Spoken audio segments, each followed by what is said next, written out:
I don't like being comfortable. I guess I should say that. So I always, when I get to 1 milestone, I'm like, well, that was kind of easy. Let's think bigger. I think you posted about the 10X rule. Mm-hmm. I think of that as like a smaller scale sometimes. So at this age, you can only do so much. All right, welcome back to the Mac podcast, where we talk about entrepreneurship, business, real estate. We always challenge like the conventional thinking.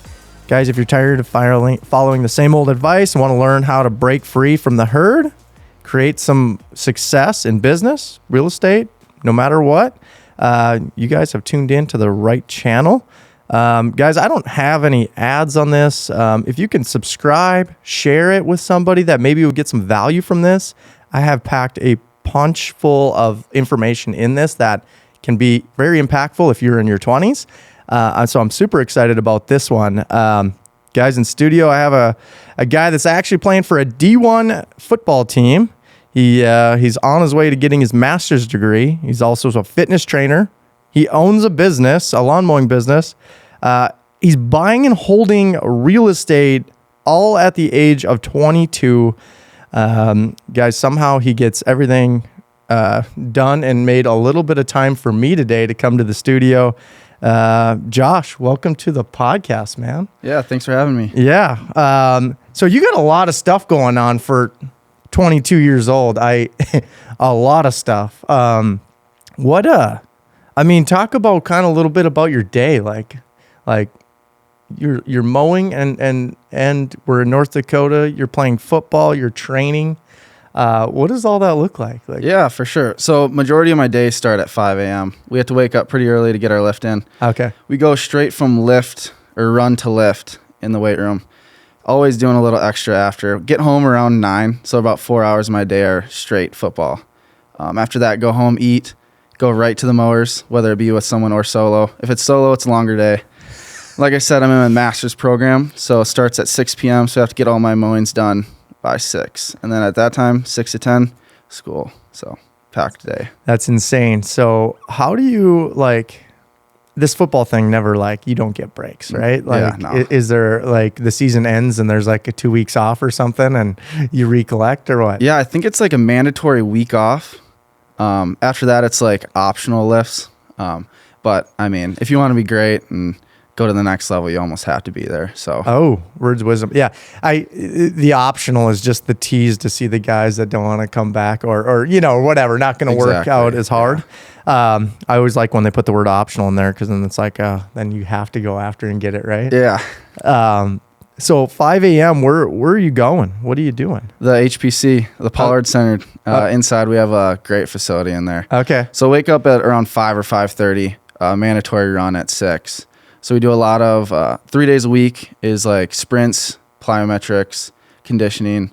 And then after that, we go right to the weight room. 1 day a week is straight weight room at 7 a.m. And then the Wednesday is going to be yoga. So just a little bit of mobility to make sure we stretch out all of our muscles.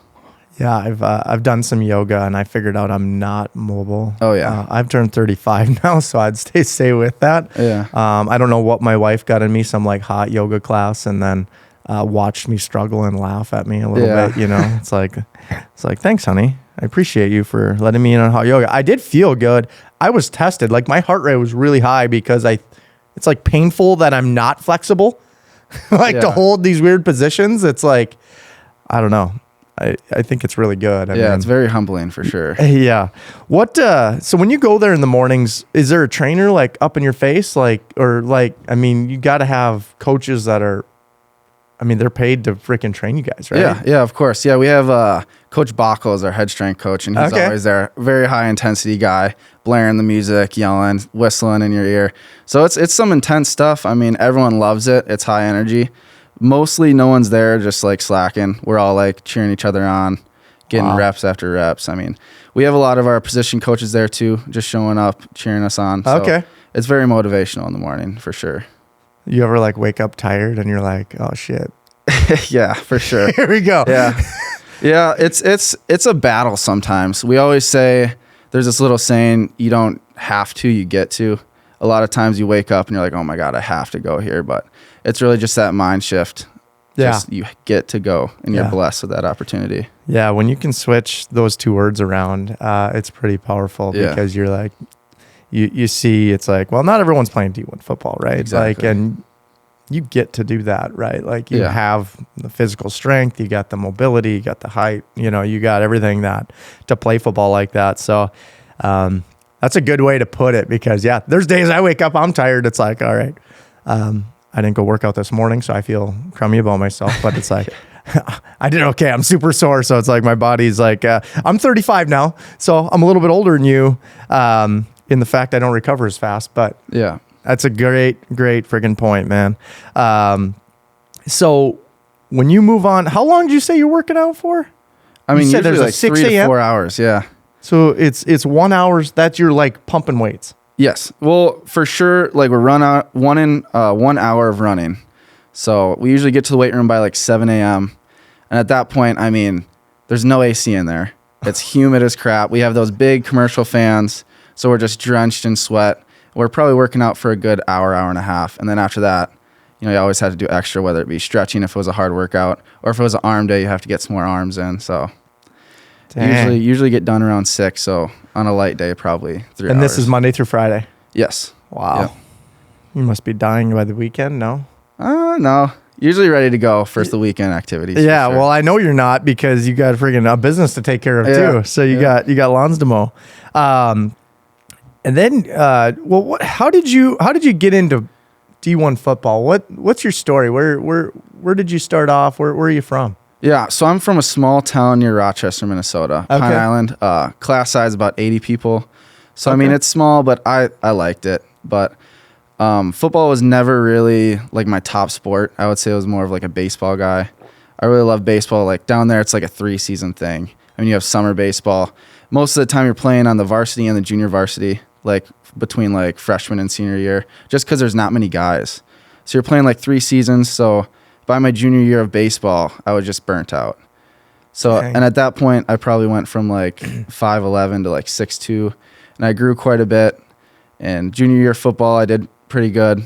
Got noticed. It wasn't really even, I knew I wanted to play college sports, but D1 wasn't really like a top goal of mine. Okay. So UND was actually the first school to reach out. Oh. So that's a big reason why I chose them. Like I skipped the D2, D3. It was just right to D1. Yeah. So they came and watched me work out, and it just gave me all the motivation to take that next step. Wow. So why did you leave baseball? You said you just burned out on the fact that that's all you were doing. Like, Yeah. yeah. It was 3 seasons of baseball. Yeah, and just your arm gets shot, and it was mostly like summer lifting. It was like lifting, then baseball, like 3 games a day sometimes, like a doubleheader, and then you play at night. So Oh my by the gosh. time you get to that older age, I mean, it's just crazy. So then senior year, I just joined track to help me play football, and I was getting recruited for football hard.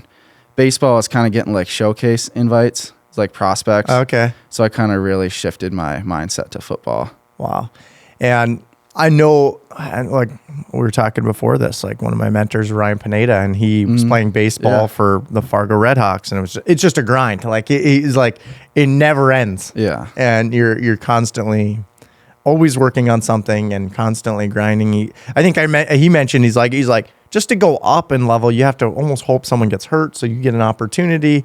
You were at smaller high school, you mentioned, so. Yes. Were you like a shining star in the baseball program, but then got burnt on the fact that? Yeah, not even. I enjoyed it quite a bit. Okay. Ever since I was little, I just enjoyed baseball. I Yep. loved football too. It Okay. just wasn't like, I wasn't as passionate as I was now. Wow. For sure. Wow. So you made the move junior year high school into football, Yes. all in at that point. Where were you playing then?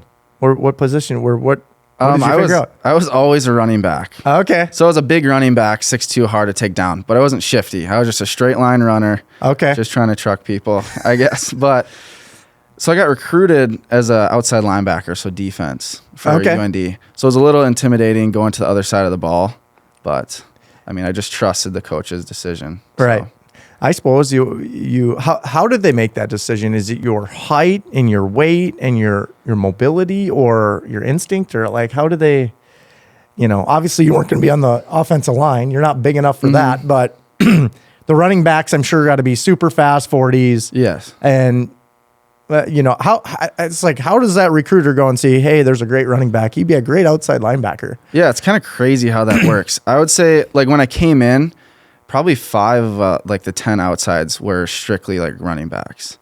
So they kind of bring you to these camps and they just treat you as an athlete. Okay. So when they put you through drills, I mean, I think I only did outside here, but I did a lot of running back in other camps.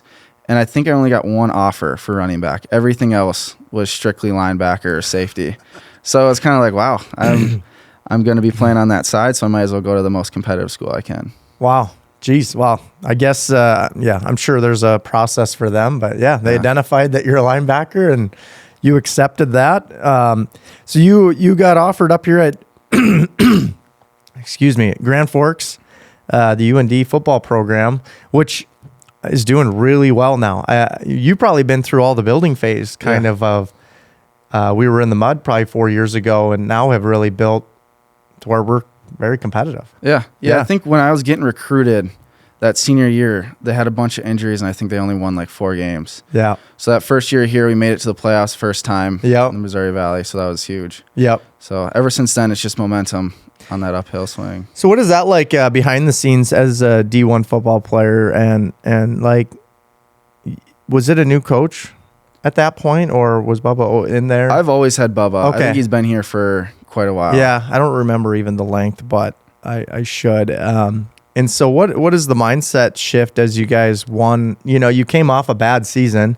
You were fresh into the game. Yeah. Were they very tough that season? Yeah, it was tough. We brought in the mentality of grit. Like on every single shirt, it just says #grit.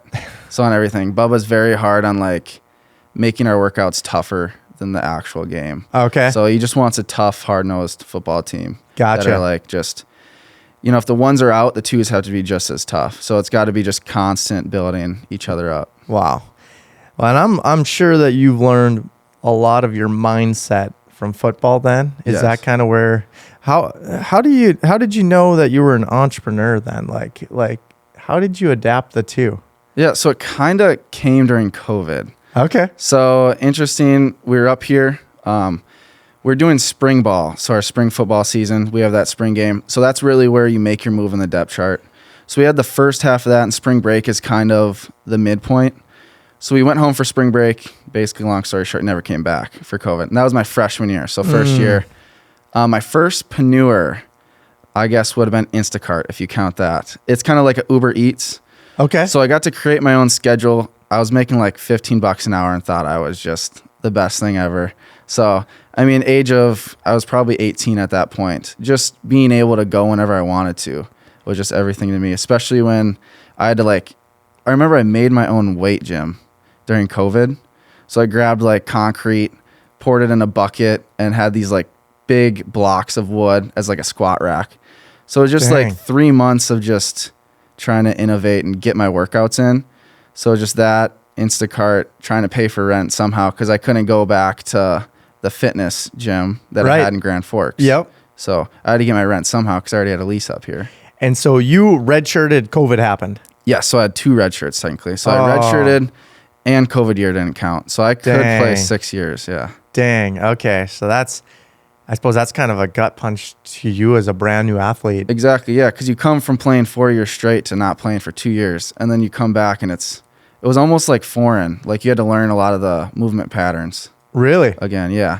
Because you guys, what do you do? So exactly. Because I didn't have any indoor facilities in Minnesota, so I couldn't really. All I could do is bulk up and lift weights, really. So I mean that helped a lot as well. But yeah, well, I bet you. I suppose a few athletes did that. I mean, what else could you do? It's that's it. It's like, So that's an interesting path.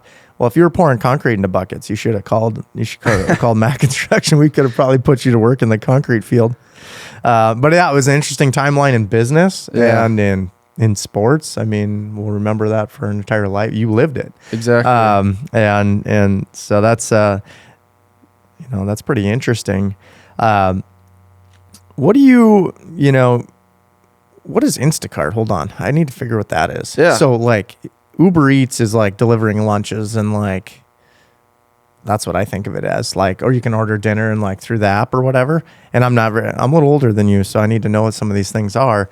Where you were like, is that where you get groceries and stuff? Yeah, exactly. You get groceries. It's like this app they put in. You can pick your order. So like, say it's like 3 miles away and it's like $30. And by the end of it, you're like, that's not really worth it. I know Rochester pretty well.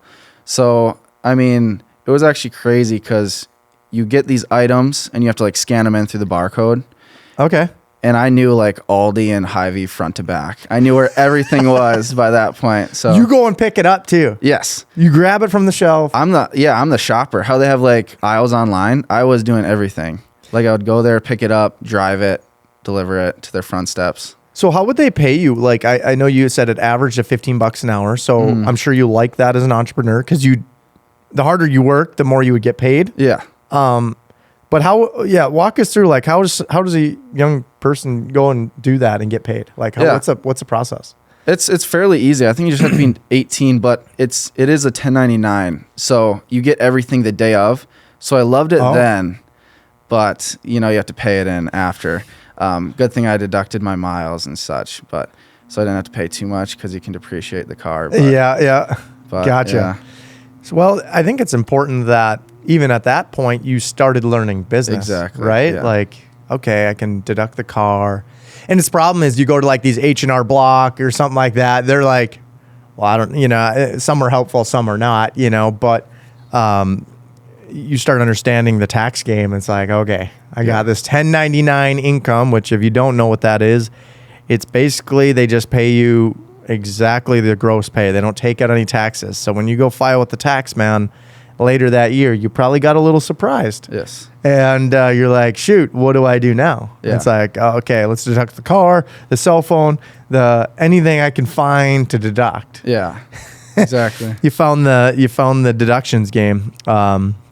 Where most W-2 employees, they just see a big chunk of the check leave, but they're hoping to get some of it back, some of the people, and you're hoping to just not pay in more. Yeah. Yeah.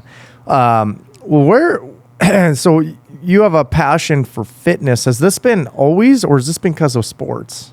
Mostly because of sports. I mean, I like bodybuilding, I guess. I get a lot of crap for that as well. Like we're football players, not bodybuilders, but I love changing my body, like making it bigger. There's a passion for that as well, but mostly just getting faster and stronger. But I also I kind of did this personal trainer for my public speaking. I was really bad at just getting in front of people. So I figured, and it's a group, it's like a HIIT. It's like group fitness. So I'm in front of everybody explaining the workouts, regressing, progressing the workouts. Okay. So it's very interesting. And going from that, seeing a different population change and adapt throughout time, because I was there for probably a year and a half straight watching everyone cut weight, or if they come in after an injury, it's kind of interesting to like reteach them how to squat. So it's just crazy how much fitness can help your mental clarity and also just confidence overall. Right. That's super important. I was looking at some of your Instagram and I was thinking I'm a badass at CrossFit now, and then I feel pretty weak now. I saw some chains tied to a squatting bar. I seen a lot of squats, a lot of cleans. Yeah. Something about the legs. You had a term in there. I don't know. Legs feed the wolves. Yeah, legs feed the wolves. I was like, my gosh, I hate squats. We did these things called wall balls yesterday. Okay. And it was tiring. Anyway, it tested my squatting ability and just it's endurance, I think, is a little bit what CrossFit is. It's not so much heavy lifting. Yeah. You do some of it. But yeah, man, you're definitely passionate about fitness now, and you're doing it for how many 4 hours a day? I mean, really, you're thinking about it or doing it? Yeah, 3 to 4 for sure. Wow. That's cool. You can keep that through your life. I mean, that's just so important to keep you'll just appreciate it. I don't know. I like lifting physically for me or very heavy. Like my back, I was like, I don't know. I've been pouring concrete probably too long too. Yeah. And my dad has a bad back, and it's like, what do you tell people that like have injury or, like I can't squat. If I put 400 pounds on the squat rack, I may be able to do 1 rep, but I might be in the hospital for a long time too.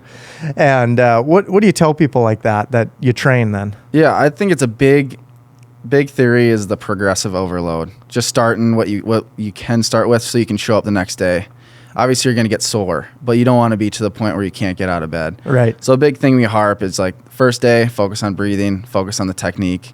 Okay. Next week, let's amp it up a little bit and just slowly get better and better to the point where you can do all these techniques with good form and just breathe through everything and be able to push yourself harder. It's kind of different with us athletes. I'd say 90% of us had a foundational background. Okay. I would say. So for the general population, just that progressive overload, just every day getting 1% better. 1% better. I like that.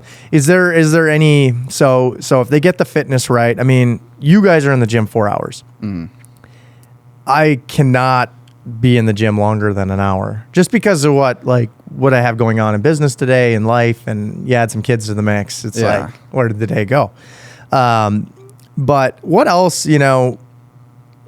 like food wise, like you gotta eat right. Like how do they train you in football, and how can it adapt to someone like listening to this? Yeah, well, we have some resources for that, for like a nutritionalist and stuff if you have a problem. I grew up with a dad as a chef, so I kind of know a little bit about it. I love taking classes like that and watching YouTube videos on like nutritional value, but they teach us just protein. I mean, like we have to rebuild. We put so much stress on our body that we have to get all of the protein and all of the hydration. Those are the 2 words: protein, hydration, and sleep. The biggest 3 things for me. Got it.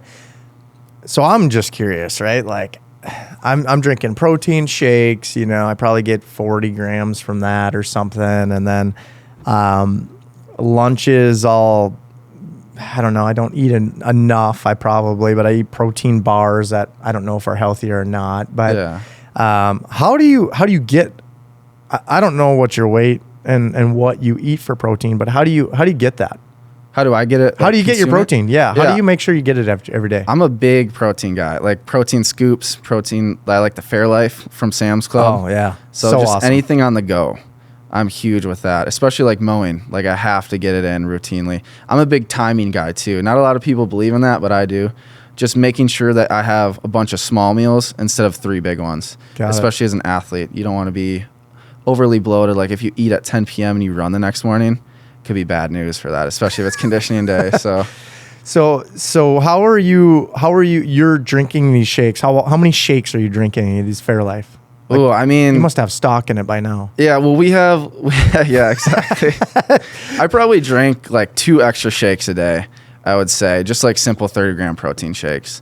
But in the morning after runs and lifts, like there's always just a bunch of guys in the nutrition shack just throwing bananas, yogurts, peanut butter, anything, chocolate milk, protein, just a big shake, and we all share it. We have just a blender in the weight room, so we usually do like a 3-person shake. I don't even know how many calories are in there, but I can never get all the weight on, so. Right.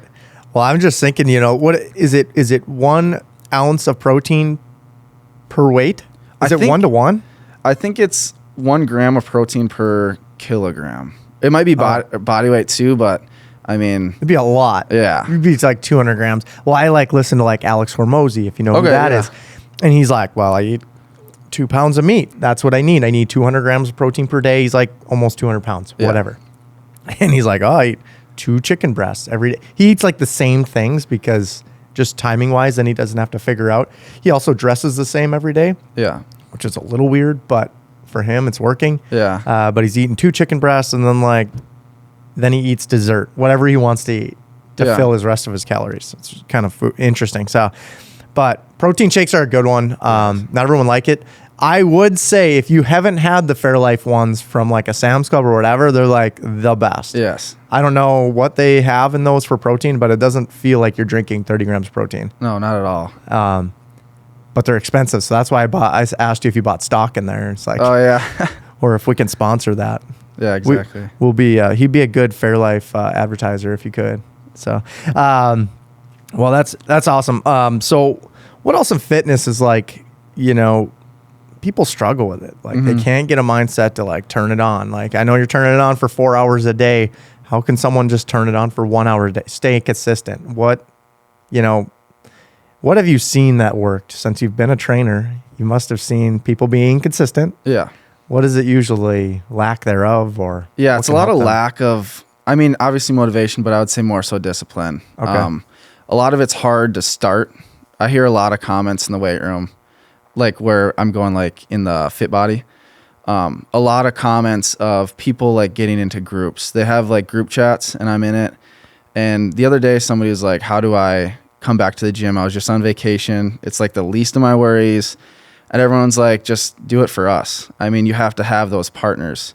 And those gym partners are the biggest thing, especially with football. We're kind of forced to do it. But I feel like out of football, I'm still going to have that go-to guy where I'm showing up because we're doing this together. So a coach, accountability partner. Exactly. I know I do that a lot. And I think anything you want to do in life, if like now that I'm doing CrossFit, there's always a trainer there. Yes.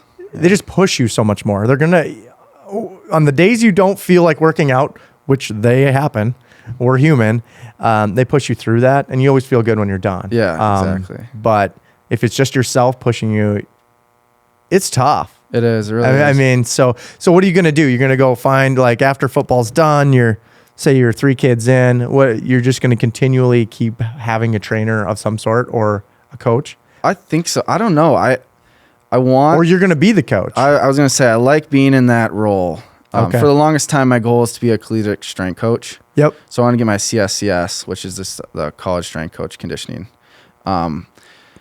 But I mean, I kind of got into house hacking per se. Yeah. We can get into that later, but that kind of changed my perspective, I guess, just not being able to pay for rent at all. And I felt like me as a competitive athlete, I needed something a little bit more scalable. So I feel like in the future, a good plan for me would be just owning a gym and then doing some training on the side. Yeah. You're gonna try and scale that, or through like, you're going to train outside linebackers on what they should be doing. Yeah, I mean, that'd be cool. Have the only outside video linebacker scalable model so you can sell it nationwide to all these D1 schools. Like, this is exactly what you need to be doing. Yeah. That'd be good. It's interesting that you're always talking about scaling, but I think it's going to be super helpful. So you developed this mindset probably through sports to be an entrepreneur, and when COVID happened, you mentioned that. What keeps you motivated like nowadays? Like, we're out of COVID, you're in football. Why are you doing all these other things? Because football is just busy, dude. Mm-hmm. And you're going to get your master's, which we'll talk about too. You got lawn mowing business, you got being a physical trainer. Like, how are you doing all this? How do you get that mindset to want to do all that? Yeah, I think I just come with a little bit of, I think the right word's humility. Like, I always I don't like being comfortable. I guess I should say that. So I always, when I get to one milestone, I'm like, well, that was kind of easy. Let's think bigger. I think you posted about the 10X rule. Mm-hmm. I think of that as like a smaller scale sometimes. So at this age, you can only do so much. So I know with my business, my labor costs, just like when I hit one scale, it's like, well, I don't even want to work for that anymore. Let's go to a different one. Let's go bigger projects. So just stuff like that, especially with football as well. So how does your mindset work then? How are you leveling up? You're like, okay, I hit mile 1. I want to figure out, how do I get to the mile 2, or how do I get another employee? Why do you always want more? Is that it's just a hunger thing? Yeah, it's just natural. There's this guy I follow called Nick Bear. He always says, go one more. And I think that just sticks with me too. Always can do one more thing. Like, you do one thing one day, you're capable of doing it. So why not add on more? Right. So yeah. Always one more rep, one more, I think Tony Robbins and all those. So you're following a big group of guys. Is this come in the locker room at all? Like, does everyone think you're a little crazy? Sometimes I get some comments for sure. Especially, I mean, you got to sacrifice sometime. Like, you can't always be with your friends or anything. I remember the first time I hired a football player this year, he was like, after the day, he's like, I understand why you don't want to hang out with us ever. I mean, this is a tiring, like, it was a 10-hour day just raking up leaves. Like, it's tiring. So you just want to go home and sleep.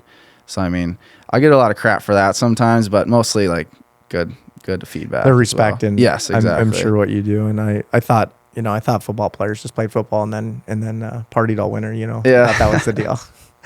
Back when I was in college, they were doing that. But, I'm glad that you're you're not following the common path. You're following the path of least comfortable. Yeah.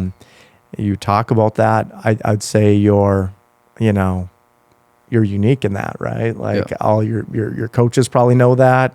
You're doing all these things. It's like, how are you? I want to talk about time management a little bit, and know we wanted to talk about that. And how do you manage? I know you talked about the timing of everything is important to you. How do you structure your day then? Like, and how do you find success from that? Like, how did you find the perfect? You must be in a groove right now. Yeah. My biggest thing is I prioritize things. I guess like there are some non-negotiables, which is football and school. So I have to be there at 6 to 9. I have to be at school from 6 to 10. So it's really just fitting in there. And it's a lot of like going with the flow as well. I'm a big going with the flow guy. So my time management, I mean, if like this week I had like a final project and on Tuesday, so yesterday, and then tomorrow is going to be a midterm. So, I mean, the good thing about football is there's always guys that want to work. So, I mean, I sent one guy out right now, just trying to mitigate my tasks, I guess. So you had time to be on the show today. Exactly. Like I said, I don't know how you're weighing your time, but you're figuring out how to delegate. Mm-hmm. When you delegate something, is there a process for him? Does he know what's going on? Yeah. Or do you hand him the weed whacker and the mower and like? Yeah, I don't give him like anything crazy. I always just go with the no bags, just simple lawns. So, I mean, most of the guys have been with me before or they have experience around it. So you got new guys coming in all the time. I mean, it may change, and maybe a guy helps you twice and then never helps you again type thing. You know? Is there, how do you delegate? How do you delegate that task then? It's just a lot of it's first come, first serve for them. Okay. So, I mean, a lot of people love to work on the football team. Okay. There's not a lack of that. A lot of people are asking, hey, can I get a job? And it's like, well, I can give you 10 hours a week. Yep. And so some people, they love it because they can go golf and stuff, or they have another job. They're just looking for a extra filler. Okay. So yeah, you kind of know their mindsets and their work ethic. So you can pick through for sure. We got a lot of guys that are willing to do it. So Josh is over on the side of the gym looking at the new freshman coming in like, dang, he could mow lawns. Yeah. He's ambitious. Yeah. See, I like that. Maybe I should come watch and just see if we can find out some new concrete guys. Cause we always need the ambitious ones, and you make a lot of money in the blue collar. There's jobs dying every day. There's not enough service people. There's not enough blue collar people in this space. So it's a great way to make money if you want to be physical in football and have a physical job. Yeah. I mean, there's a lot of people making decent incomes. I mean, you find lawn services today that people just don't want to do it, or things are getting more expensive because now there's just not enough people, especially in North Dakota. Yeah. So for sure. Find farming community. So you're doing a lot of college too. I want to talk about this. I want to challenge you a little bit on your college because you're an entrepreneur, so it's not common. I'm just going to say it's not common. That's not that it doesn't happen. And a lot of what you do is uncommon, I think. Why are you going to get your master's? Well, I just wanted I guess all my background was exercise science. So I have that down to a T. So I wanted to learn the foundational, like accounting principles, management, marketing. I wouldn't say you're necessarily learning how to run Google ads or anything like that, obviously, but you're learning how like branding is important. You're learning all the definitions, which it's nice to know for sure.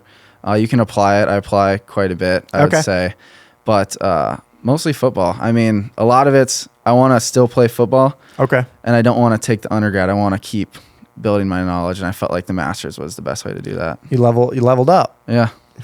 It's like, I'm not gonna go get another undergrad minor or something. Exactly.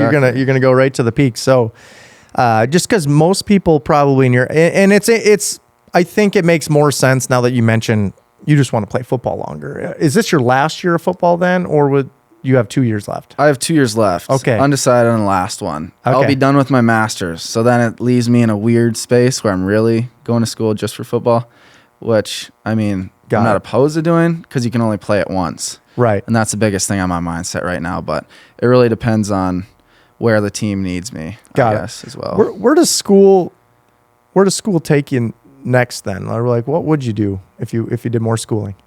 I don't even know. I might concentrate. Like you can add like 9 credits on.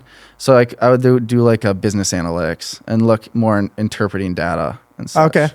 So, are you, do you get a full ride then? Are you paying for school right now? Or what does that look like? Yeah, I'm not paying for school at all. Sometimes if your scholarships fluctuate, I guess depending on the recruiting class. Okay. So sometimes you usually get a check. So your scholarship goes above the actual tuition. Gotcha. So sometimes you get a check and you can reinvest that in your business. Wow. Sometimes if the recruiting's not there, but yeah, I'm not paying for school. Wow. Well, I think that this is all making more sense why you would stay in school. Yeah. And you're getting a really good education. You're able to do football, what you're passionate about.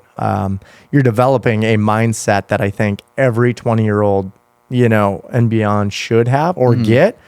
Now sports and, I don't even think, you started with baseball, you went into football, you learned from these sports. You see a lot of people though fall off in the sports category. Like you graduate D1 football. I don't know if you're going to try for the NFL or not, or if that's how you even go about that, but you just fall off and it's like, you're not going to get paid anymore from that. So then what's next? Yeah. Do a lot of athletes, here's what I see is I see people going to school to almost procrastinate because they don't know what they want to do. Right. And they're not playing football. They're not doing anything. They're just going to school to basically try and figure out life. Hey, that's fine. But I don't know if you get a business management degree, I'm still 12 credits away. So I don't even have a degree. Yeah. Still, what are you going to do with your life when it's done? Like they still don't, they go into the job market and they get a job for a big corporation and it's like, sure, 60 grand a year. And are you happy? Because most, like I'm hiring people, like I don't even base it on their education. I base it off a DISC or a personality assessment and who they are as a person. Yeah. Do they have some grit? Do they have different things, So I just, it's interesting your mindset towards this and really what I just, like I said, I don't want to see kids go to school to procrastinate anymore. I think colleges are getting challenged in the fact that people don't need degrees to go get really good jobs nowadays. Yep. You're going to go probably do your own thing when you finish college. Oh yeah. That might be as soon as next year. Yeah. And are you ready for that?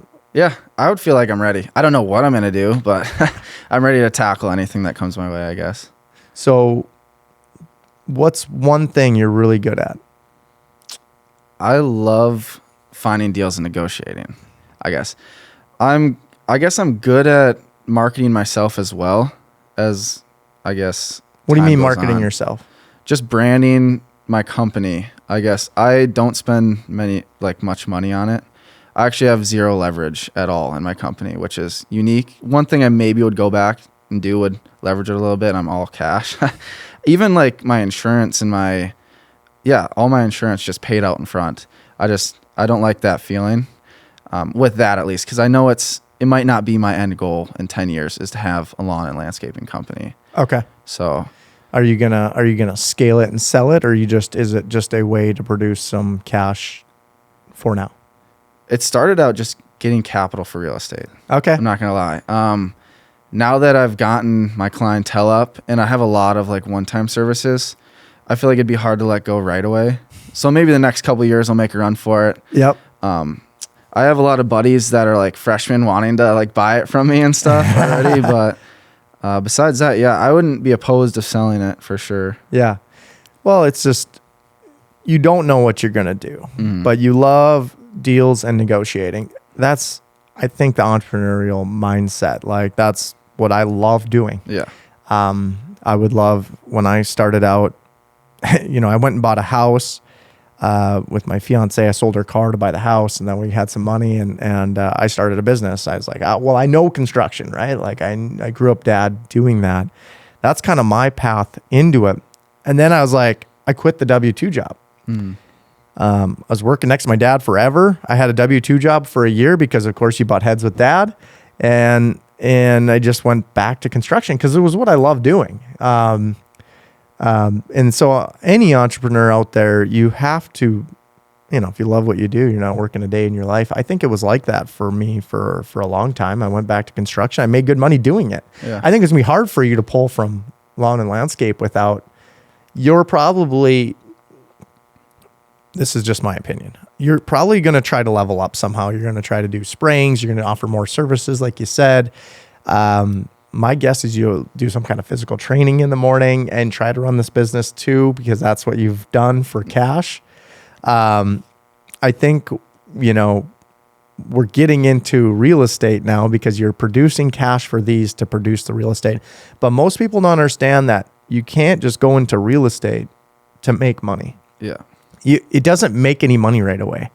You literally buy the real estate with the businesses creating cash, and then you dump it in real estate, and you get depreciation and all the tax benefits and, hopefully future passive cash flow. Because it's not like you're living off the cash flow. Well, let's talk a little bit about your real estate, because I think it's important, just as you align with your future, it's like you got to love what you're passionate about. And you have a lot of passion for fitness, and it's going to be hard to get around that. The problem with fitness is it's harder to produce money. Yes, right? Exactly. It's hard to scale. It's Alex Hormozy. We were talking about him. He figured out how to do gym launch. He figured out how to supply the supplements, and he knew how to brand. Mm-hmm. So you talk about all the right things. Fitness is a challenging one because it's a saturated area. So anywho, I just wanted let's talk about a little bit about your real estate, and we'll kind of back it up with these businesses and how you're producing cash to make them. Because I think everyone should be starting young, thinking about not how to get into real estate, but how do I produce businesses that make cash so I can actually do the real estate. It's not one before the other. It can be if you're a flipper and a construction guy, but I don't know. So how are you doing real estate? Let's just talk about that. You're 22 years old. When did you get passion for real estate? Yeah. And why? Yeah, my first one actually was when I was 20, and it was my single family house, 5-bed, 2-bath. Where at? Grand Forks, over off Uni, just Okay. way down by the new Walmart, actually. So basically I was presented a weird opportunity. One of my best friends, my roommates, he entered the portal to transfer, so we went down to Moorhead. His dad owned the house. So we're living there for very cheap. And he said, hey, if any of your parents want to buy the house, I'll sell it to them for under market, because I feel really bad for doing this to you guys. So I told my mom, I was like, hey, do you guys want to buy this? And she's like, no, but let's run the numbers and you should. So I was kind of like intimidated right away, for sure. Gave me a lot of stress, but once we ran the numbers, I felt comfortable doing it. Especially, I didn't really want to go into that space, I guess, until I saw the dividends coming and piling in. But I definitely watched YouTube on it and such. So YouTube University. Yeah. So how did you figure out how to run the numbers? Because I think that's confusing for a lot of young people. That, like, where did you start? Yeah. Well, he was very informative too. He sent all of the utility bills over. We split those anyways, but he sent the mortgage and what he paid. But my mom ran amortization schedule, so we figured out what our debt payments would be. If it was realistic for us to charge that much per bedroom for our roommates, because I still wanted it to be cheap for them. Yep. So it's kind of in a weird situation because we were paying $280, and that's very cheap for a college house with no utilities too. Wow. So it was crazy. So going to that, I was kind of put in that situation where, do I charge them market? Do I charge them under? I decided to charge them under and just make just barely each month. Yep. But even doing that, going from paying to paying down the equity on the house and just living for free is just huge for me. Well, you've seen the backside of it now, right? Like, wow. What happens if you held that thing forever? Exactly. Yeah. It's like, do you need to sell it ever? Yeah. Not really. Yeah. My goal is to pick out a good group of freshmen my 5th year. Be like, hey, you guys want to live here for 4 years? At least I know who's there for 4 years. Yeah. And after that, I can decide. It's good to have options, I guess. So. Right. Yeah. No, that's so it's super important, I think. And so that's how you dabbled into real estate. You partnered with your mom, and friends and family. That's, if you're young, most of our parents weren't told to go buy investment property. They just weren't. Yeah. And it's outside the norm. I think it's talked about more today than it ever has, but you'll find so much that young kids out there, they just follow their parents' roots, right? Like dad knows best, mom knows best. It's like, they might just pour it in their 401k every year. And it's like, I'm going to tell you right now, that's not the best method. Yeah. If you're curious about real estate investing, which you should be, which you literally did one home with 5 bedrooms, you say? Yep, 5 bed. And you're house hacking. So you leased out every bedroom that pays the mortgage. They're paying the payment for you. Your cost of living hopefully should be, I'm sure you're still paying rent, but cost of living should be lower. Yeah. Yeah. I think on my tax returns the whole year, I made $100. So I was barely breaking even, just barely made $100. So, Yep. So I mean, it was way worth it for me. You get to depreciate it. Exactly. Yeah. Yeah. So it's kind of fun when you get to depreciate an appreciating asset. That's when the game gets fun. It's just like you start realizing it's like, wow, I think I made money, but on paper, I actually didn't make any money. Yeah. And so now you have the real estate bug. Yes. We'll just call it the real estate bug. You got some businesses producing cash. I should say business. You're doing the training. Is that 1099 as well? Or Nope. is that okay? Yeah. So that's hourly. Yep. But you got what are you looking for now? Where do you want to go in the real estate world? Yeah, I mean a little bit, a little part of me wants to be a flipper for a little bit, get a little risky, get some foreclosures. But I do need to get quite a bit of capital for that, I guess. So with that tri-plex out in East Grand, that was kind of a flip, I should say. I mean, we gutted the whole thing, renovated ourselves. There was a lot of, let's say, learning points there for sure. So what did we learn? Let's just look at it as a 100-yard or 100-mile overview. What did we learn there? What did we learn? Yeah. Well, for me first. You partnered with some guys? Yep. Or you bought it? Okay. Yeah, my best friend, he graduated from Drake down in Des Moines. Okay. So me and him went 50-50 on it. Cool. I kind of do the operations. He does the financials. Got it. So, okay. You guys know that's the first thing about partnership. Mm-hmm. Each one has a specific task or a specific area they work on. Yeah. Good. Yeah. And the biggest thing I guess I would learn, and he showed me a lot of this. I mean, I had a single family at the time, but I was blind to a lot of this. Biggest thing would be the negotiation. I mean, there's just a lot of things that you can negotiate on a real estate deal that I didn't know, I guess. And especially, I thought after the offer, it was just done deal. But I mean, after the inspection, negotiation, after this negotiation, and we got pre-approved for our loan, and they actually backed out the day before, the bank did. So we were sitting there thinking, what should we do? So we were about to pull out because it took us so long to get a loan. Two 21-year-olds trying to get a loan for a house. Yeah, it's not easy, is it? Yeah, it's not. It's not, especially investment property, right? Yeah, exactly. So he talked to his mentors, did some research, and he said, this is a perfect opportunity for a contract for deed, and that's what we settled on. So learned a lot about that as well. So a little bit, I don't know if you'd call it creative financing, but definitely. When you're young, there's going to be problems with the finance side, and especially in a time like this, contraction, right? The banks are tightening up. Yeah, that's what's happening. Which is funny that so this is making a deal. So this is like your niche. We just solve problems for sellers. You got 10,000 baby boomers retiring every day. What can you do? You can they want price though, right? Yeah. But they're willing to give some terms. Well, hopefully. If they're not willing to give price they can have price, but we get terms. Yeah. They got to take a little chance on us too. And we're putting some risk out there, but it's totally creative finance. Yeah. I mean, and every 20-year-old, 18-year-old can go and try and do this. Give that baby boomer what they want. You can buy a business this way. You can buy real estate this way. Just creatively get it done. You might have to give them a little higher price even to let them take a chance on you. But that's how you build, right as a 20-year-old. I wish I would have done that when I was 20 because I didn't understand the game either. I didn't know that I could just go and negotiate with them. You just don't think of that, right? We negotiate on car prices all the time. We negotiate on all these different prices, but we never think about it with real estate because then we're like, wow, I'm going to be $200,000 in debt. That's how some people think. Yeah. It's like, I have millions of dollars of debt today. Yeah. It's like, Doesn't bother me one iota. What bothers me is a loan on, someone 20-year-old's car that they're paying 7% interest on. So like, that's what bothers me.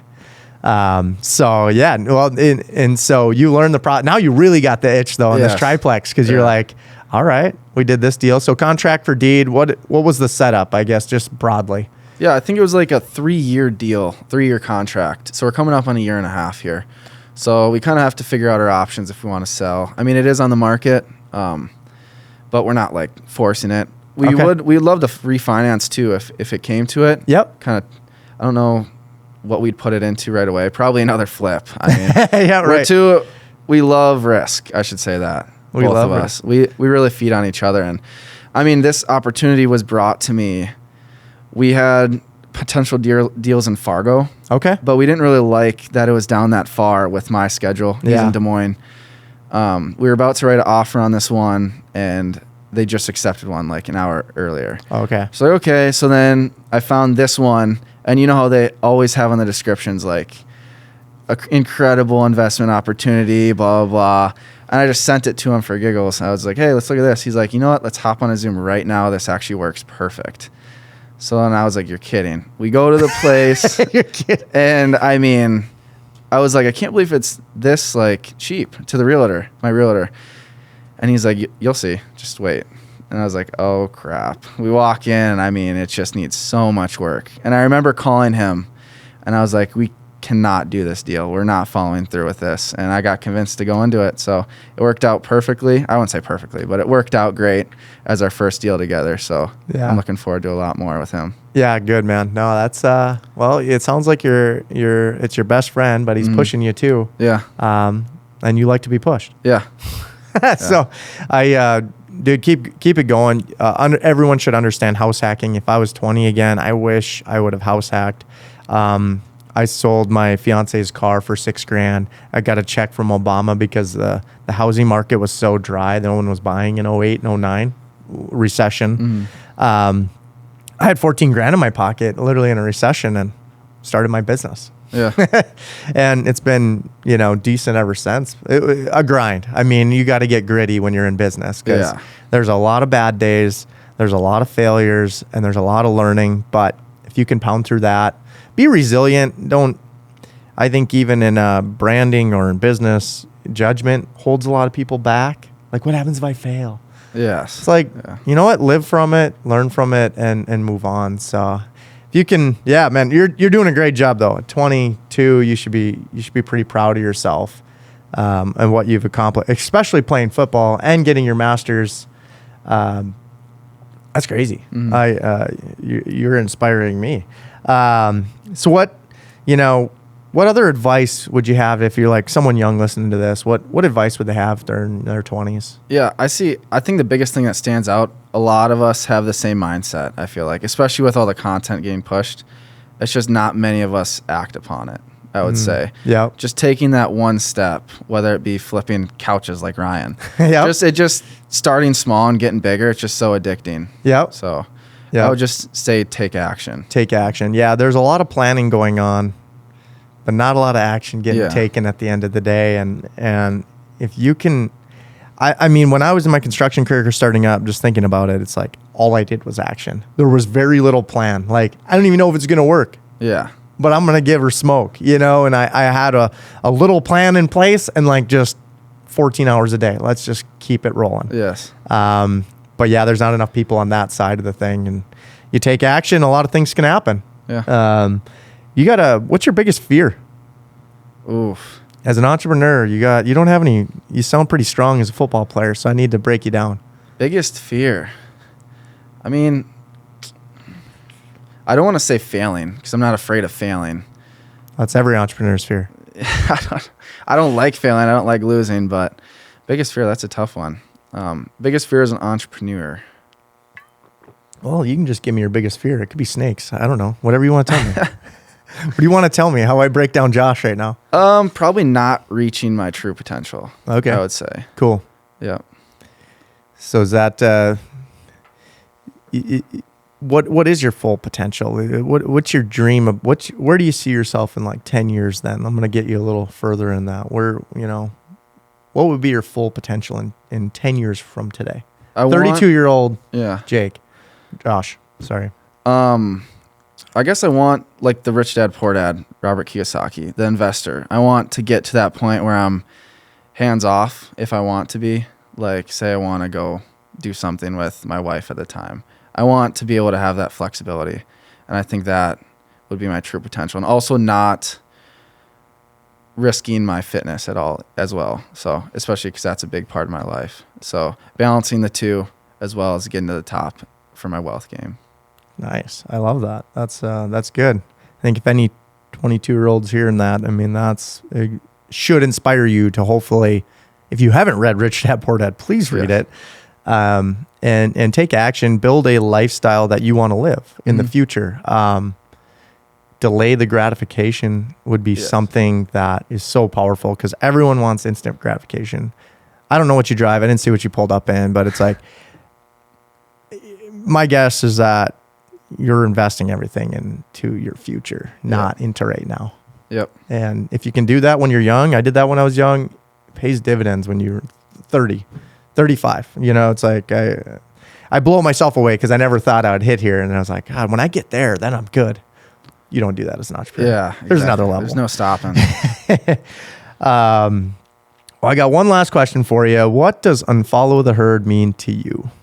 Yeah, I've been thinking about this. I think I'm going to go a different way with the route. Let's do it. Especially as an athlete. For example, I guess my definition would be just doing that extra thing. Like I said earlier, going one more. The herd is the standard, I guess, and I want to set a new standard for myself. So whether that be do one extra exercise or one extra stretch, work one extra hour, just doing all that pays dividends. And by the time you'll be above the herd, I guess I should say. There you go. Find your one up yourself every single day. And if you can do that, I mean, if you can do 13 reps, I know you can do 14. Exactly. So, no, man, I appreciate you, Josh. This is awesome. How do we learn a little more about you and what are you on Instagram or where do we find your brand? Yeah, most of my Instagram and Twitter and LinkedIn is just straight up Josh Navratil. Navratil is an Navratil. Yeah, I didn't say it because I would have blown that up. Yeah. But I'm glad you said it. So, are you active on there every day? Are you branding yourself? How do you, where do you do your lawn company? How do they find more about that? Yeah, that one's going to be Cutting Edge Resources on Facebook. Okay, cool. And you post every day on there? Not every day. That's something I need to get better at for sure. So he's going to post twice a day from now on. He just said that because I need to one-up him. Yeah. And Josh, I appreciate it, man. This should be inspiring for a lot of young people, athletes. You're a shining star on the UND football team. Hopefully they can root for you on the field.